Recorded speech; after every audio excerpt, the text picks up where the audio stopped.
Welcome back, everybody. Thank you for joining me here today so that we can discuss Project ALF. So, the original ALF sitcom ended on kind of an unsatisfying cliffhanger, to say the least.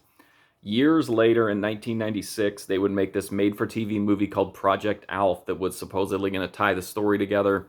Picks up where the show left off. ALF is under the care of an alien task force.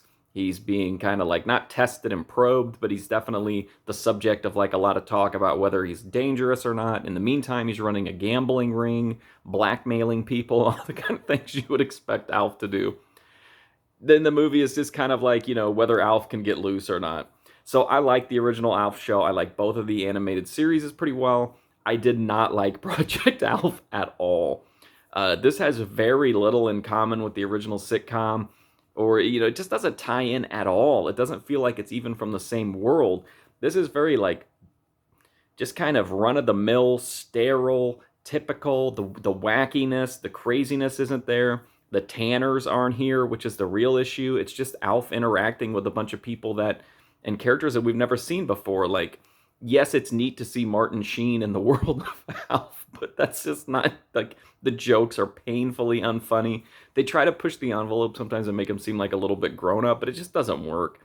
It's literally painfully unfunny sometimes, and not even in like a fun way where you can be like, oh, this is so bad, it's at least entertaining. I was bored to death by this.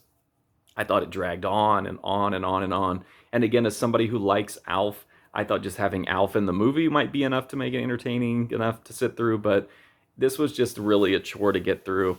I didn't care for it at all. But if you're a fan of Alf, and I guess, you've seen the shows, then you might as well watch this just so you can get some closure on it. But I don't have a lot of good things to say about Project Alf, unfortunately. Aside from that, I thought, some of the cast members were okay. Jensen Daggett was really good. I thought she was charismatic, but most of the people just kind of phone it in here. Miguel Ferrer is just ice cold deadpan, which is a really interesting choice for the part. But unfortunately, that kind of stuff just isn't enough to carry the movie through, so I can't give this one a very good review. Anyway, that's my review of Project Alf. If you want to check out more, you can go to my website, markfusion.com, or you can go right here on YouTube to my movie review playlist. But until then, thank you for watching this one. I do seriously greatly appreciate it, and hopefully I'll see you soon.